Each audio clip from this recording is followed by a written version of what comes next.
Ken at pinballrebel.com here. We're going to take a look at another Stern add-on to your pinball machines.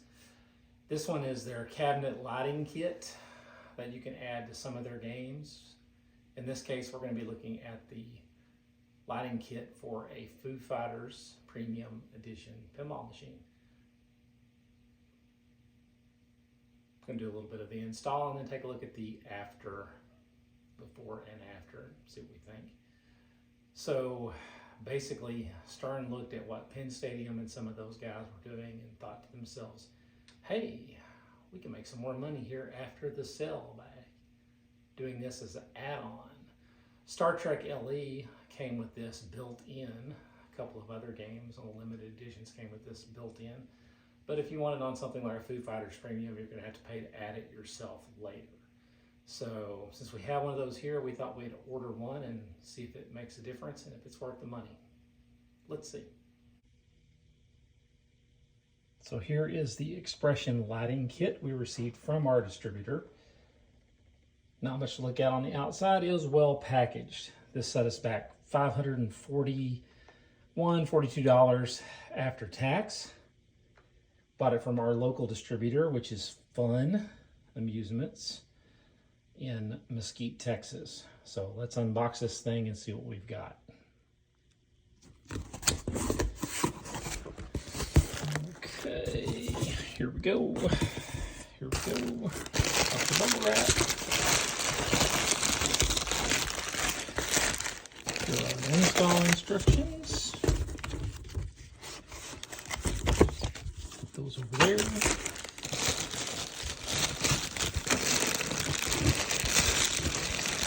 Hardware. Okay, put that to the side.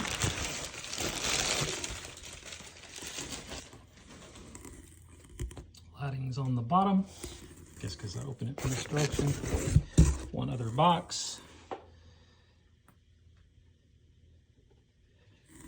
I have no idea what's in this box. Let's open it next. So apparently, the Expressions kit comes with a pin blade art for the sides. That's kind of cool. I didn't realize that. That's nice. So interesting. So I need to set those out and let them straighten out a little bit. So we'll need to mix up some soapy water for the install on those. All right, next up, pull the glass, pull the lock bar, take the balls out of the game, and lift the play field. I haven't decided if I'm going to remove it completely or not yet. Probably be easier to install the side art with the play field completely out, but we'll see. Okay, decided to go ahead and take it out. That is definitely a two-person job, one person on each side. There's only a few cables to disconnect. 3 Molexes, 1 Cat5, that's it. And we lift straight out and back. So next, we need to take out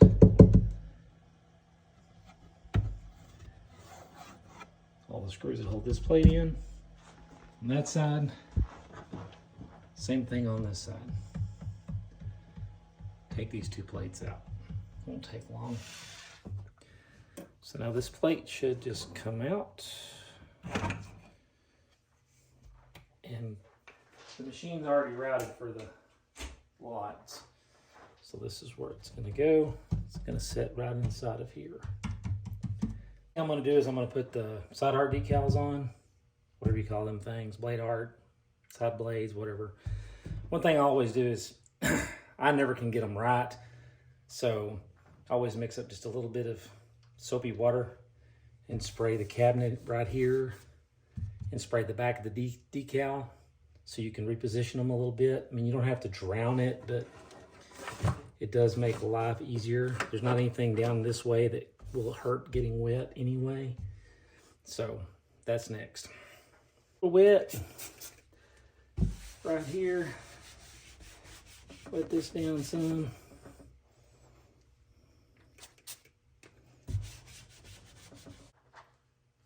got it. I got it. Now some people can put these on dry and they just don't have any problems at all. I am not some people. I can't do it. Never could. So I put them on wet.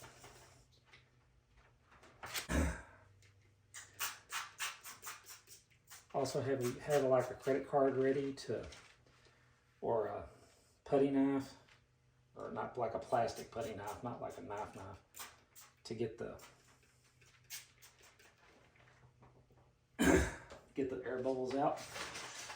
So here we go. We'll shake the excess water out of this. And we should be ready to position this in place here. Pretty much. Slide it over into place. Yeah, it should slide pretty easy with the water on it. Get underneath that screw right there.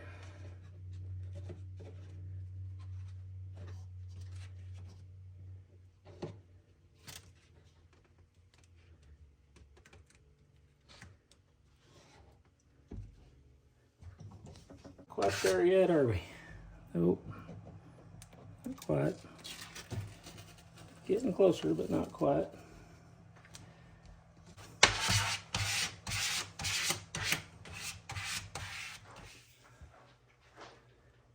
These are going to go right here. Just like this. Wow, I didn't realize that the artwork had to line up. I'm actually pretty impressed I got it that close. Had no idea that it needed to be that close. So I'm pretty pleased with that actually. If we can get a screw started here.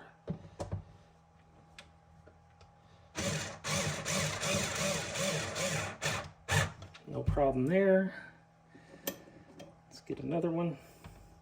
I'll start in the middle and work my way out.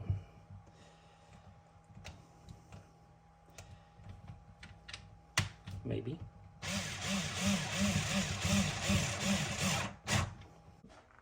There is side number 1 installed, or the left side, looking at the game from the front. And now we'll do the other side. So first things first, let's take off the plate and then we'll have a spot to install the lighting.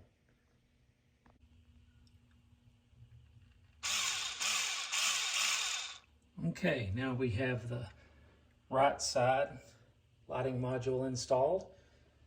These wires we will address later.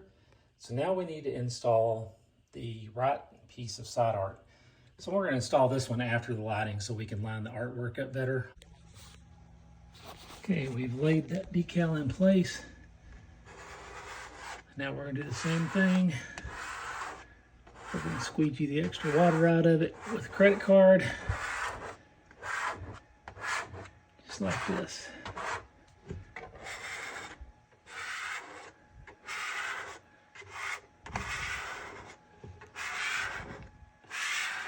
Working all the bubbles out. And that'll get it nice and flat.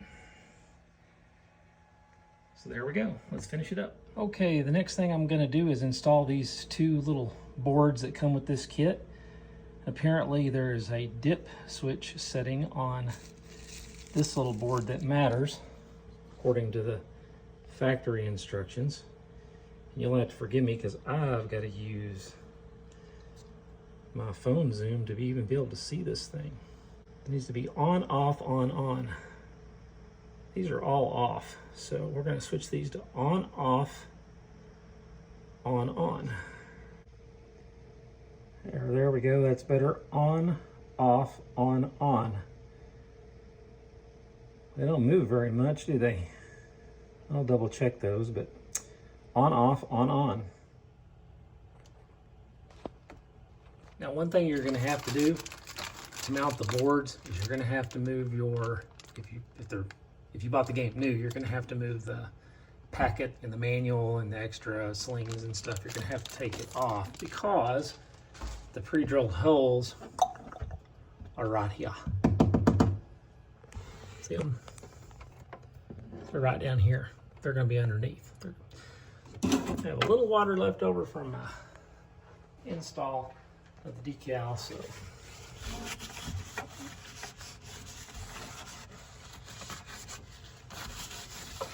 got that behind that plastic bag, so we'll take that up. There we go, all fixed. So now let's install those boards. Okay, so there's board number 1. You can only install it one way if you follow the pre-drilled holes. 1, 2, 3, there's 3 pre-drilled holes here. So that one goes right there. And then the next board's gonna go over here where these 4 pre-drilled holes are. So let's do it next.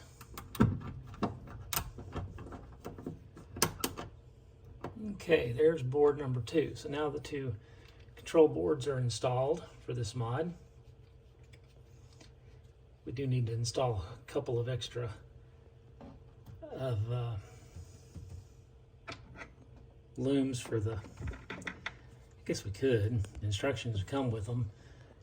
I don't know that they're absolutely needed, but yeah, why not? Okay, we installed the extra piece of management for the wire here. I'm not sure why you need that when you got one right here, but maybe it's to take pressure off the cables. Stern says put it there, so that's where we put it. Okay, let's install our first piece of cabling.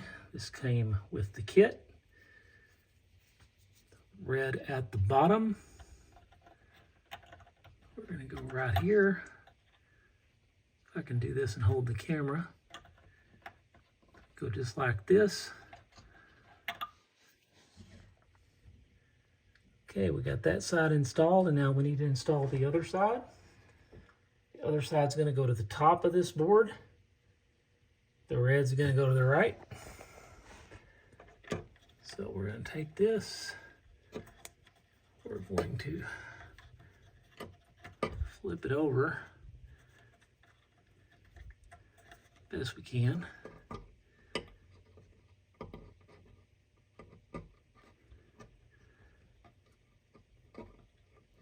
Make sure we have it correct. We're not off any pins.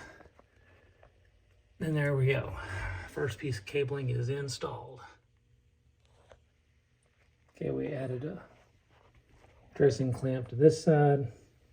Came down. May add another one down here. This one's not big enough to hold them. Ran it in and out through here.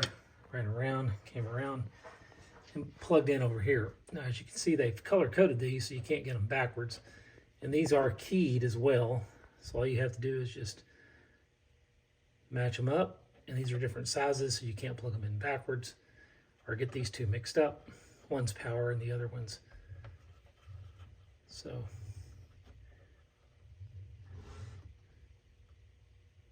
thought that wire was backed out a little bit, but it's not. I had to get the magnifier on it for my bad eyeballs, but it looks okay. So now we got this all hooked up, except for the data over here, but otherwise looks pretty decent.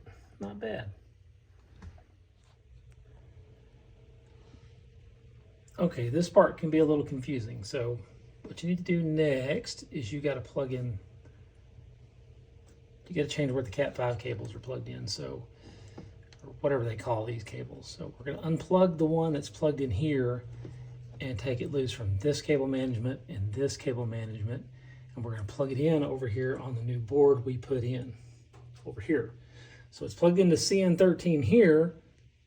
Where's my hand at? CN13 here. And we're going to plug it into CN13 over here. And then we're going to use the patch cord that came with the kit. And we're going to run it from here back over to here. If that makes sense. Okay, is everybody with me? That's where we're headed. Okay, here we go.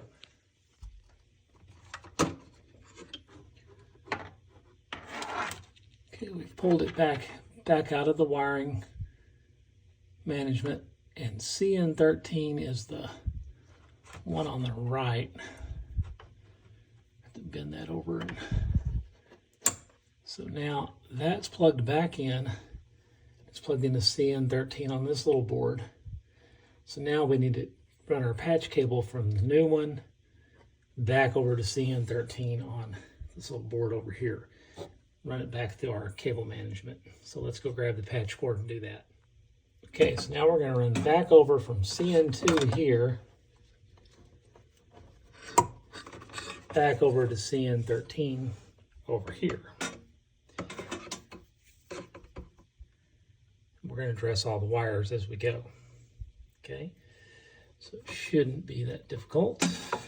Let's make it pretty real quick. Okay, we have it ran back through the wire management, back over here to CN13.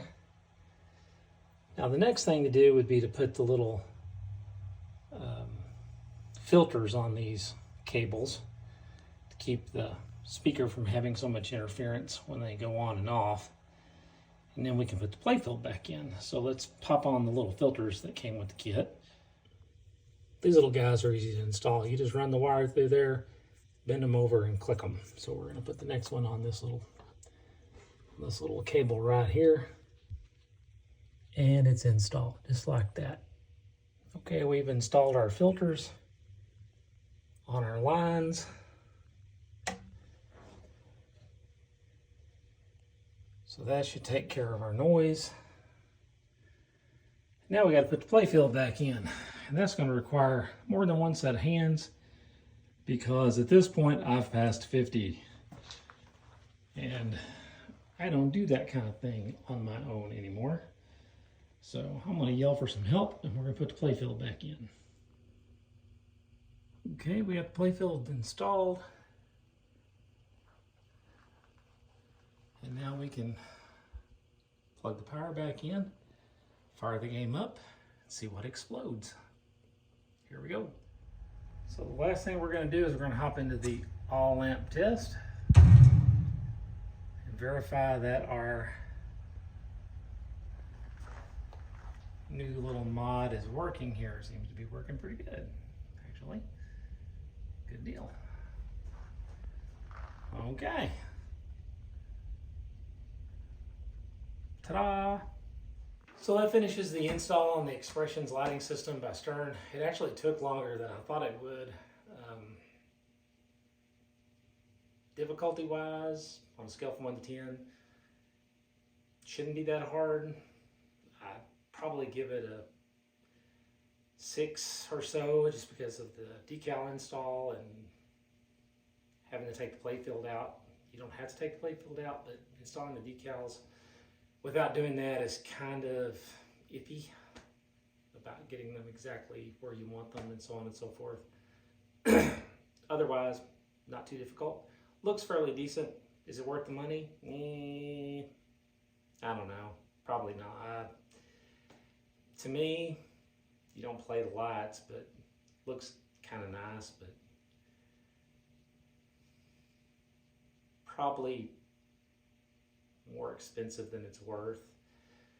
But dollar for dollar, it's one of Stern's cheaper mods, so I don't know. Just look at somebody who has it installed and decide if it's worth it to you and go from there. So that's it. That's the Stern Expressions lighting mod install. Take care. We'll see you next time. We'll tinker with something else, pick up something else, go from there.